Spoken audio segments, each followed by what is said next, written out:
Hey, come on in, come on in. It is that time. It is Monday at 5 p.m. Central. And I want to say greetings to all of you, especially my principals on the come up. This evening, the topic we're going to be talking about is online learning and grading and feedback, the only F that counts. This is some information that I came across in educational leadership. And the author of the article is Michelle Hope. But within the article, we found some things that we need to be discussing. And the first thing that we're going to be discussing tonight is what factors do you consider when grading homework? And principals, this is something that you can consider when discussing this with your teachers. The second question is, how can you give participation grades and give them equally or equitably? And number 3 is, are exit tickets aligned to instruction? So principals, these are 3 questions that we're going to be discussing tonight. Hi, my name is Dr. Barbara Polk. I am known as a turnaround principal. And hey, Sharon Brown, good to see you. I'm known as a turnaround principal. I was chosen to attend Harvard Graduate School of Education, where we focused on sustaining those schools that came out of low performance. And I was also assigned to low performing schools in the state of Texas that we turned around within 1 year: high school, middle school, elementary school. So now I am a consultant here in the state of Texas, where I do go about those same things, helping to assist those schools that are in need of improvement. So why am I doing this? Well, I tell you, the reason I'm doing this is because I was assigned to a low performing school. And my friends, when they would see me, they said, "Oh, Polk, said, we don't know whether to tell you congratulations or you have my sympathy." But, that was something that was an assignment that was given to me. And along with collaboration and cooperation from teachers and parents and community members, we were able to turn that school around. It never went back to low performing. But I want to give others an opportunity to learn the things that I learned, to even change some things that I learned, because we never had online learning. And this is something that nobody has been exposed to. Hey, Jennifer, that no one has ever been exposed to within the last 100 years. So what we have now is online learning, and there's some things that need to be considered with online learning. But first thing I want you to do, I want you to hit that share button. I want you to hit that like button, because that's somebody who needs to hear this. Yes, there's somebody who needs to hear this. And some of the things that I'm going to be talking about tonight are some things that I didn't consider when I was in the classroom. Because, when you go into the classroom, you pretty much follow the norms and the trends of whatever is happening in that particular school or school district. But now that we have our online learning, we need to start looking at our grading and looking at our grading a little differently from the way we have done in the past. So we want to look at the first question is what factors do you consider when grading homework? Oh, grading homework. I know we have discussed grading before, and we've talked about the importance of grading, and we talked about the purpose of grading. Now, this has always been an area of contention. I suppose it will continue to be an area of contention. But we need, at this time, principals, to look at our grading. Why are we grading? Why are our teachers grading? Are we grading to reward students? Are we grading to punish students? Or are we grading to give feedback? And I think that's the way that we need to be looking at grading now, as an opportunity to give feedback. I know, and you know, that you sat in classrooms and I sat in classrooms. I was given homework. I did the best I could. When I went home to my mother sat and she showed me how to do the math. And of course, when I turned that homework in the next day, it was all wrong. Y'all have all experienced that. But when I got my grade for that homework, because it was all wrong, I didn't receive a good grade. I received maybe a 40 or a 50, and it was usually in math. And what that did, that made me feel bad about myself to begin with. And secondly, the teacher just gave me a failing grade and continued on with instruction. So what I needed, and what students need, not only with online instruction, but when we get face-to-face, they need feedback. They need an opportunity to learn, an opportunity to grow, an opportunity for the teacher to say, oh, okay, Pope, you missed numbers 5, 6, and 7. Let's see what parts of this you got right. Let's see where you went wrong. So what that teacher is doing, that teacher is making sure that I get the feedback, I get to know what I did right, I get to know what I did wrong, because ultimately we want the children to succeed. So when we give them grades, we want to give them grades that will help them grow. So when we start talking about homework, now in the elementary levels, we know the purpose of homework is just not homework. The purpose is homework is an essential part of learning. It is an essential part of learning. So if you have taken your time to prepare the lesson, you have taught the lesson with students, you've had an opportunity for them to practice the lesson, and then homework is an opportunity to consider that it is a part of the learning. It's also a home school partnership. So that is a way, when you give homework, you know that there's going to be some type of parent-teacher relationship, or there's some kind of relationship with whomever that child may be living with. And sometimes that child is living in different environments from day to day, from week to week, transient kind of environments. Hey, Patrick, good to see you. And it's good for you to give that child that homework so that you can force that relationship. The other thing is that when you give students homework and they come back with no homework done, we give them zeros. Now here's where we need to shift our thinking with homework.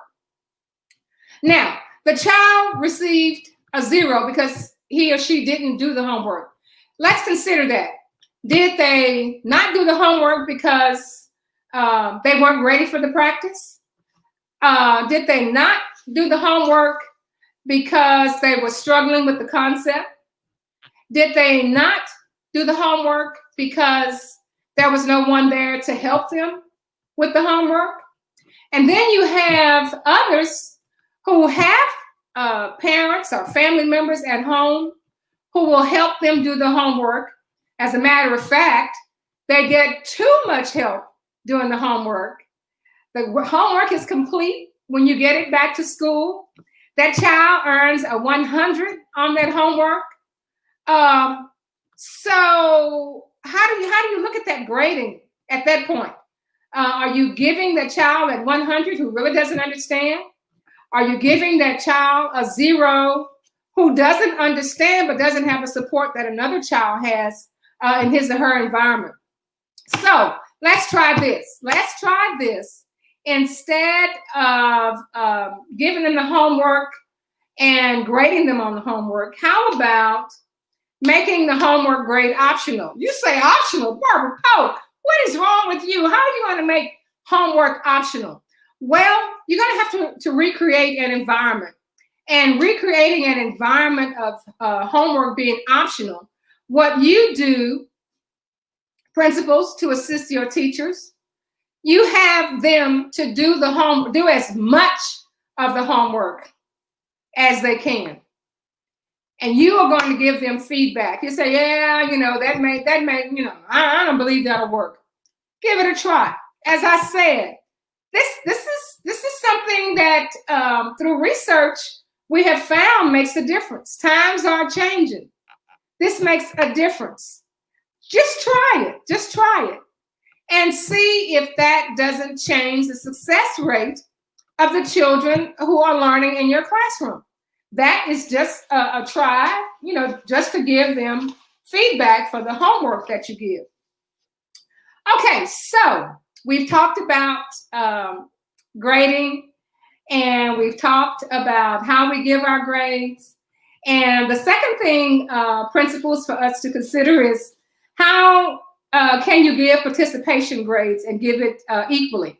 Now, we know in the traditional way of giving grades that if a child has grades that's missing, we want to fill the gaps in the grade book.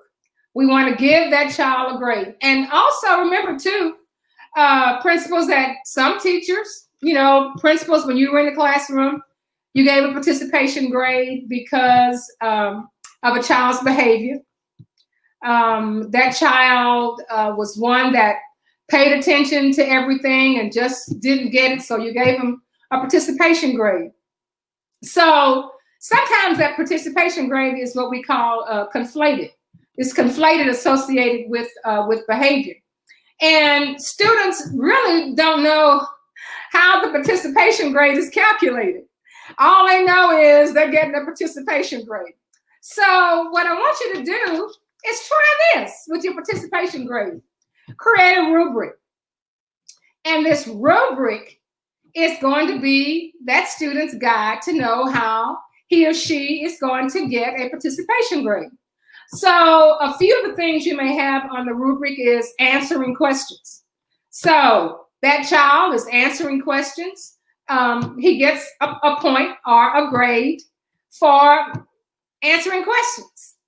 The second thing, how about giving that child a grade if he just asks questions without being prompted? How about that? How about that? So they don't have to earn a check in every box, but they do know that they got a full grade for participating through asking questions or answering questions without being prompted. And they understand how that grade was calculated. And the third thing, oh my goodness, I am a lover of the exit ticket. The exit ticket, I love the exit ticket. But y'all, let me tell you, I've seen some things in some places where exit tickets is like, oh yeah, by the way, exit ticket, what y'all learned today? Oh my goodness, principals. The teachers are not including their exit tickets in their lesson plans. That's just the key. Include your exit ticket question in your lesson plan. Remember, the exit ticket is a way for you to determine through a formative assessment whether those children are learning the standard that you were teaching that day. And you get an answer immediately at the end of the class period. You get the feedback immediately at the end of the class period. So with your exit ticket, let's do this. Let's make the exit ticket something that matches the standards, first of all. It has to match the standards. And when you create the exit tickets, principals, when you work with your teachers and your instructional coaches, have them to make sure those exit tickets are written in the language of the standards. Because when those questions are written in the language of the standards, hey Tyranny, Dennis, when those exit tickets are written in the language of the standards, when they take the state assessment, they will be familiar with the language of the standards. And you will know immediately, absolutely, what kind of response or what kind of feedback you need to give the student when you are grading them. You also can, at the end of that class period, you can have like 3 stacks. You can have a stack that says, they got it, another stack that says they almost got it, and another stack to say they didn't get it at all. And then you can make a determination as to what do I need to do. If I see that big old stack over there that says didn't get it at all, it's not the kids, it's the teacher. And all teachers make mistakes, okay? All of us, we think, we're the hottest firecracker ever. And we stand up there and deliver, and we just know that everybody got it. And then we say, oh, they didn't get it. No, they didn't get it the way we gave it to them. So we have to, hey, Debbie. So we have to make an adjustment on our instruction. We may see that there's some intervention that needs to be done, or we see that there is reteaching that needs to be done. So what we're looking at today is rethinking the way we give grades, especially during our online instruction. We have children who are going through trauma right now because of the pandemic. As we said before, we have people who are still in the ICU with coronavirus. We have some that are still in the hospital with coronavirus. We have some who have just been tested positive for coronavirus, and our children are in those environments. And not only our children, our teachers, our administrators, our paraprofessionals, our custodial staff. I mean, nobody was not touched by this. So it brings about a change. But the change that's so important is our grading. And let us principals look at rethinking our gradings. And the F that we give as the title of our session tonight, online grading, feedback is the only F that counts. Feedback is the only F that counts. And then we will find that our children, especially our children who are suffering from the summer slide, from the slide with no instruction from March until September, who have a big gap. They already had a gap when they started school. So now we have this opportunity to give these children feedback, to support them, to make sure they're learning. Because we do know if the state continues to tell principals that they will still be tested during the spring, we know that we have decided on those standards that are the ones that are the most important, and those standards that we're going to focus on. And all we're looking for is growth. We're looking for growth. We're looking for growth. And when we give feedback, we get immediate growth. So before we close, I just want to remind you about the school where I was principal. It's called Thomas Jefferson. And we had a saying at Thomas Jefferson, what's the name of your school? And we said, TJ, you know. So principals, remember, you were chosen for a time such as this. You were chosen. You were chosen because of your leadership abilities, not because you passed the test. Well, I mean, passing the test was a requirement. But I mean, we got a lot of people pass the test that's not principals. But you passed the test. You were given that job as principal because you are a leader. You have the leadership abilities.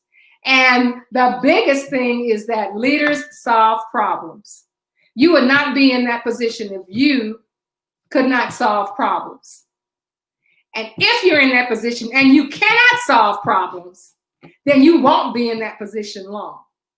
Because principals are about solving problems. Hey, Fee, TJ, you know.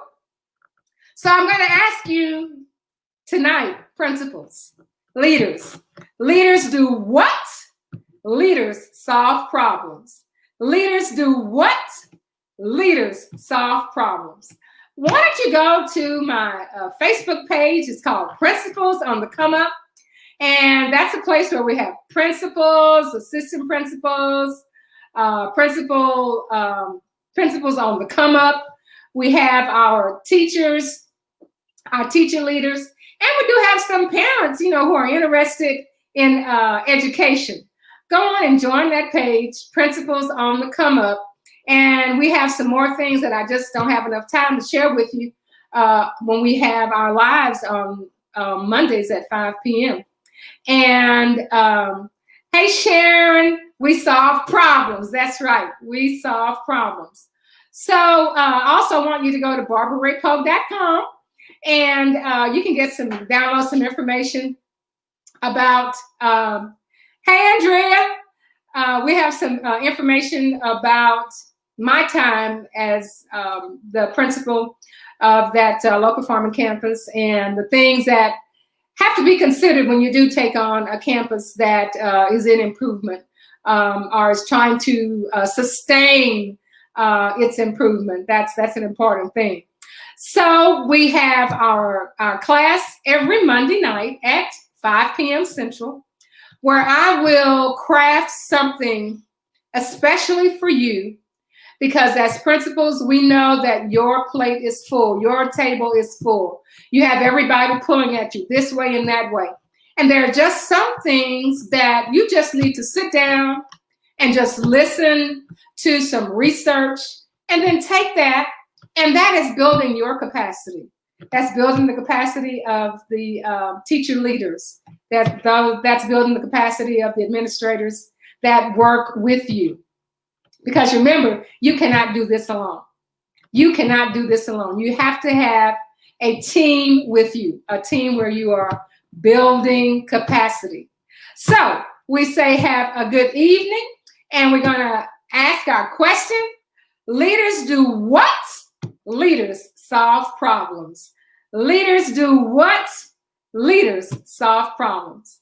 Have a good evening, and we will see you next Monday at 5 p.m. Central.